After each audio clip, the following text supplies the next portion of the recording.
What's up? Black men controlling their sexual energy is the key to having family unity.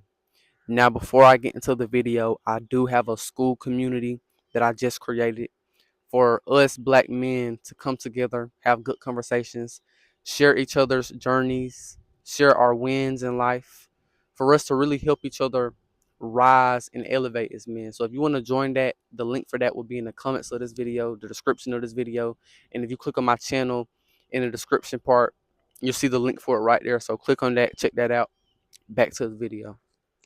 Now, I think that a big reason the black community has so many fatherless households is because black men don't know how to control their energy.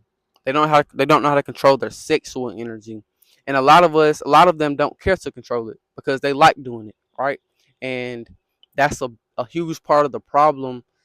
And I think when you want to elevate in the economy, you want to elevate in black people just rising as people, we have to have strong families with the man inside of the household. And you have to understand the man is the head of the household. And when you don't have the head of the household, you usually are going to have more dysfunctional families. Now, obviously, if you missing the body of the household, you're going to have a dysfunctional family. But I think that we are primarily we primarily have an issue with men not being in the household. And I think that, yes, the woman does have a part to play in that when they just choose a dude who's a thug or a gangster and they don't care about any of that type of stuff. And they have a mentality that it's cool to be promiscuous, to not care about a woman, to not raise their child. They have that mentality. But I think that there's a lot of men who want to be better, who want to do good, who want to take care of themselves, but they have a problem with lust. They have a problem with controlling their sexual energy.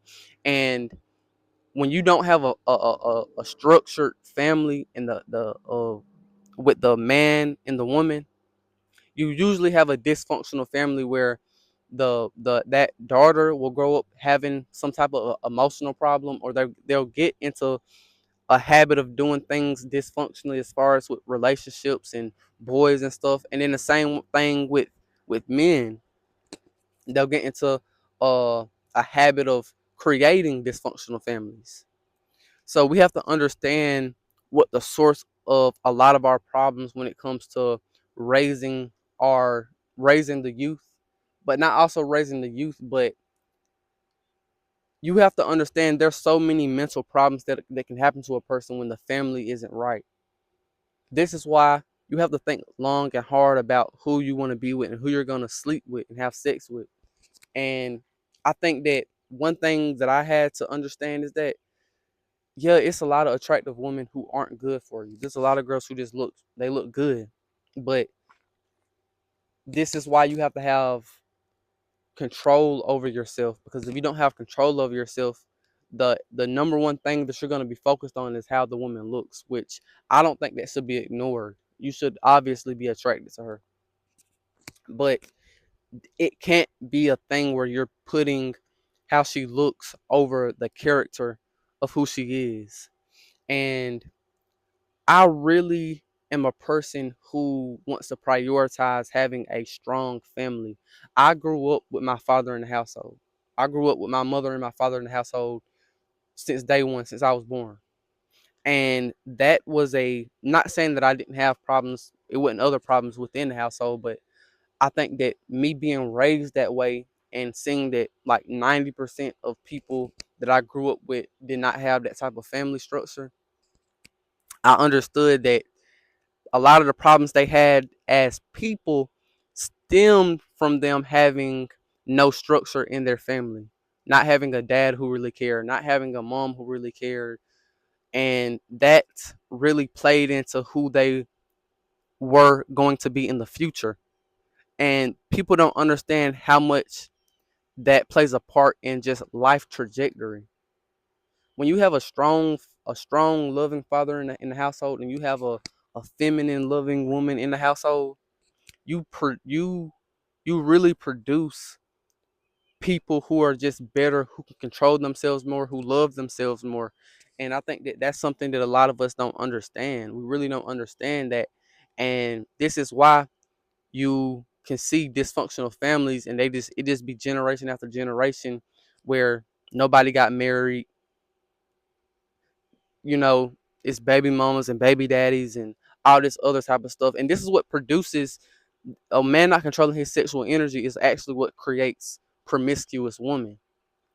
It's actually what makes, you know, all these different dynamics of friends with benefits, sneaky links, and I'm not for that, man. And I've had my own problems with lust in my life, but I'm not for that purely because it brings about people with problems that that create more problems, which means that if you grew up and your mom was promiscuous and then she had a daughter and no, it wasn't a father in the household, like it produces like it's like a generational curse. It just keeps going. Your dad did it, so you do it, then your son gonna do it, and his son gonna do it, and his son gonna do it, and the mama did it, so the daughter did it, and her daughter, and her daughter, and her daughter.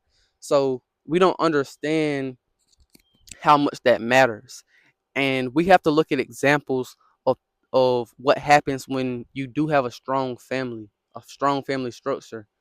And I think that when you look at examples like that, you see that those people turn out to be better people who can take care of themselves more, who have healthier relationships, and usually have a higher quality life. They usually have a higher quality life. Now, there's things in my family where I think that I was affected. Like for example, I think that my dad, he grew up being very typically like how a lot of black men are, emotionally absent.